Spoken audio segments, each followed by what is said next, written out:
Ce qui m'a frappé en regardant ces photos, c'est qu'il y a beaucoup d'espoir. C'est des photos positives, optimistes, avec la nature, avec des interactions humaines, alors qu'on aurait aussi pu s'imaginer des photos plutôt déprimantes, plutôt l'enfermement, le confinement, la fermeture, etc. Alors qu'il y avait plus d'ouverture et surtout le changement qui était présent sur les photos. La photo du premier prix du jury, pour moi, ça évoque surtout deux idées, deux messages. Le premier, c'est qu'il y a toujours une différence entre la réalité et la perception et la représentation de cette réalité. Et je pense que c'est effectivement aussi ce qu'on a vu avec la politique sur les frontières pendant le confinement et après. Et la deuxième, c'est cette fragilité finalement de cette frontière. Elle se renégocie tout le temps, elle reste en quelque sorte liquide, changeante, qui pour moi est très présente sur cette photo. La photo qui a obtenu le prix du public sur Facebook, pour moi, elle évoque l'idée d'ouverture, justement, l'idée, la nature, hein, c'est ce petit espace, cette petite bulle qui s'ouvre, qui nous permet de dépasser la limite imposée, la limite ou les limites qui ont structuré notre quotidien. Et elle, pour moi, elle signifie aussi que finalement, une frontière n'implique pas seulement une relation à l'extériorité, mais aussi à son intériorité, à ses images mentales, à ses sensations, à ses émotions, qui pour moi est très présent sur cette photo.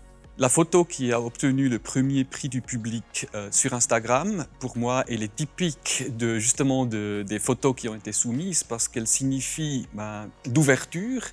Elle ne met pas en évidence l'enfermement, mais plutôt le passage, hein, donc le portail qui mène quelque part, qui mène vers un horizon lointain, qui mène vers un paysage presque idyllique. Donc pour moi, justement, qui signifie aussi espoir, qui signifie aussi nouveau potentiel, nouvelles pratiques spatiales, nouvelles imaginaires géographiques qui sont rendus possibles finalement par la limite, par justement aussi le point de passage qui va au-delà de cette limite. Cette photo, elle encore, elle met en évidence la nature qui pousse dans la frontière, donc la vie, la créativité, la liberté. Une frontière, c'est aussi un lieu qui se présente ou qui permet un certain degré de créativité et de liberté. La photo avec la carte du monde, elle encore, elle me pousse à faire le lien avec le coronavirus. Pour moi, elle signifie les nouvelles significations qui ont été attribuées au lieu à une échelle mondiale, donc à nos manières de vivre, de nous représenter ces lieux, ce nouveau projet de restructuration des mobilités, des migrations, des déplacements à une échelle mondiale et des nouvelles significations qui vont avec.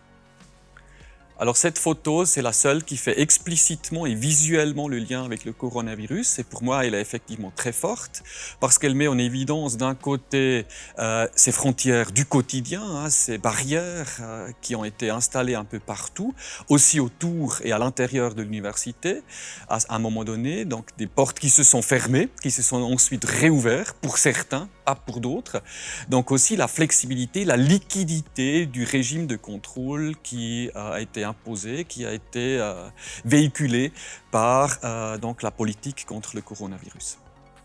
Et ça concerne aussi vraiment les espaces urbains, les espaces finalement de liberté à l'origine, hein, la ville rend libre, alors que là, effectivement, le milieu urbain, il a été complètement restructuré, reterritorialisé avec des nouvelles limites, avec des nouvelles formes de contrôle liées à ces nouvelles limites.